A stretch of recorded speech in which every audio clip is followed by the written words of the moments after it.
What's up, guys? So I just checked out chapter 40 of the Dragon Ball Super manga, and I wanted to kind of give my thoughts and a hot take, so to speak, because there's some interesting things going on in the manga, just like the last couple of chapters, some interesting choices being made with the characters and eliminations going on.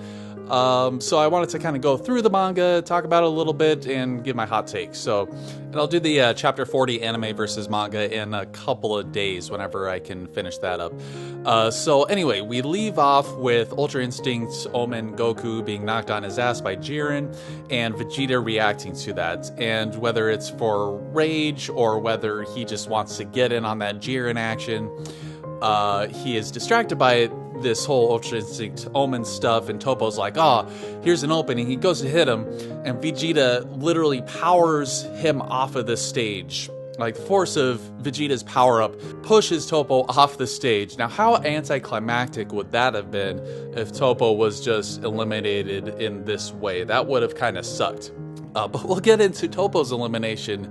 Don't you worry. We'll get into that in a minute. But he's not eliminated. He lands on a chunk of stage that's just floating out there. So Vegeta goes and knees Jiren smack in the freaking face. Now, this is one part that I actually did like. Sometimes it's really cool to see another character that makes sense do better than Goku does. And I feel like Vegeta in this instance was doing better than Goku. So that was kind of cool to see. I mean, obviously, you know in the back of your mind that Vegeta is not going to beat Jiren, because Jiren has yet to even show his full power or anything like that. But I did appreciate the fact that they kind of threw some badass Vegeta moments in this. However, stuff like this kind of just irks me in a way, because Jiren, why is he, especially at this point, why is he holding back so far as to let these guys like Roshi dodge his attacks, and then Vegeta here beat him up, and Goku that whole time during their fight? I feel like if Jiren was holding back so far that Goku was able to just fight him even a little bit, then Jiren is just an idiot. Like, his universe is on the line. Why are you holding back so far as to just let these, like, fight with these guys and spar with these guys for such a long period of time? You know what I'm saying? So, anyway, he decides to finally power up and not let Vegeta push him back anymore, which honestly he should have done from the very freaking beginning, and now Vegeta can't lay a hit on him. So I think, I mean, this manga's kind of been making me not like Jiren even more, and I feel like they've done even less to develop his character. And then even more irritating in this chapter is Toppo just still sitting during that entire scuffle. Toppo was just like laying on his ass on that chunk. Like, why didn't he jump back in? This whole chapter, he spends the majority of this chapter just sitting on that freaking rock with Frieza in his final form, no less, just like taunting him and actually kicking him back.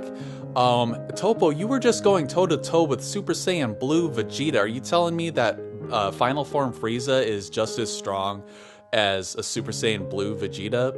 I mean, I guess you might be able to argue that, Frieza caught him by surprise by jumping at him and kicking him into another chunk of stage. How convenient that there are just all these chunks of stages right where these guys are going to land so that they're not eliminated. Oh, man. So, anyway, I mean, why does Final Form Frieza have the ability or strength to kick Toppo back? And Toppo's, like, not blocking him at all. And he's just kicking him from chunk to chunk. It's actually pretty funny. Like, is this a comedy manga now? But anyway, Dispo sees this, and the smartest Pride Trooper character, apparently, in Dispo, not only is he the fastest, but he's the smartest. He jumps out to this chunk of stage to share this chunk of stage with Toppo so that he can help him up to get on that chunk of stage. So now they're both stuck on this chunk of stage.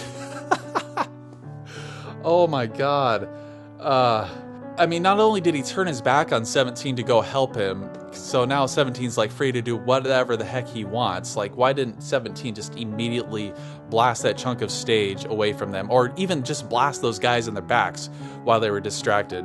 I guess he's too honorable for that. And of course, during this entire scene, Frieza's just standing there watching them also. Oh, this is so dumb. So dumb. So Frieza jumps back to the stage. He jumps from chunk to chunk of floating stage to chunk of floating stage to the main stage. Why is Toppo and Dispo still standing there? Like, what are they having a tea party? What's going on here? So they're just standing there watching Frieza blast away all the other chunks of stage. Like, these guys are strong enough to jump over to the main stage. They're not that far away. And even if they jump, it leaves them open for an energy blast or somebody to attack them.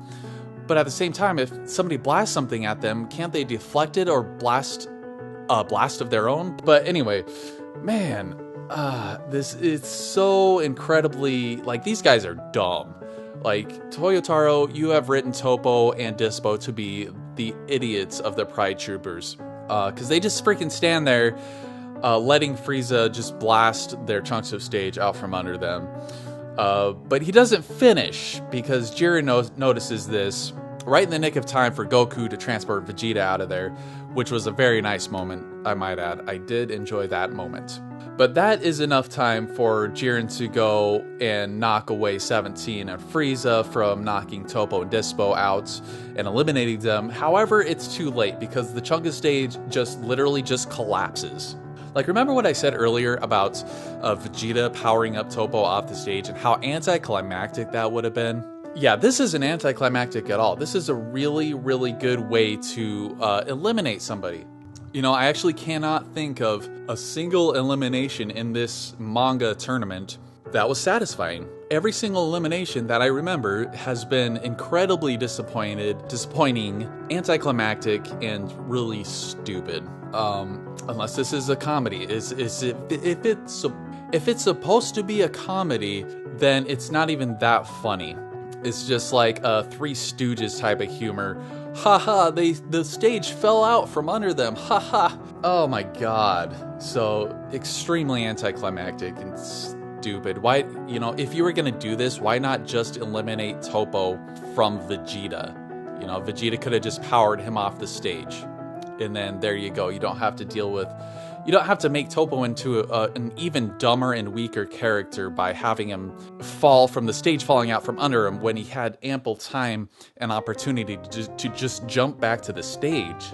But anyway, Frieza is back. He's back up from Jiren hitting him, and now he goes into his golden form. Why did he not do this before? Like, if he's strong, like, he should have been in his golden form before, because I feel like it doesn't make a lot of sense for a final form Frieza to be kicking around Toppo when he was on par with Super Saiyan Blue Vegeta. You know, it doesn't quite add up. It doesn't sync up to me. But now he decides to go into Golden to fight Jiren. And he's doing not very good at all. Jiren immediately punches him. Is about to knock his ass out, but then 17 jumps in there and they have some cool moments there. But now we get into yet another freaking problem with this, and that is 17, and I'll mention this in my anime versus manga, 17 blowing himself up. Why do we have to do this again? It was 4 against 1. You have Frieza, Goku, Vegeta, and 17 all against Jiren. Just buy time for the clock to run out. Why do you have to? I feel like things weren't dire enough to get to this point. In the anime, at least, he was there in, you know, being between a rock and a hard place with Jiren blasting at Vegeta and Goku about to eliminate them. And he had to destruct himself to nullify Jiren's blast. Okay, that makes sense. But now he's literally just blowing himself up. Maybe his plan was to blow off the stage and hopefully Jiren would just fall down. So if that was his goal, then fine. That's all well and good. Did he need to blow himself up to do that? Or could he have just done a blast onto the ground and double eliminated them? You know what I'm saying? So anyway, I thought that was kind of dumb.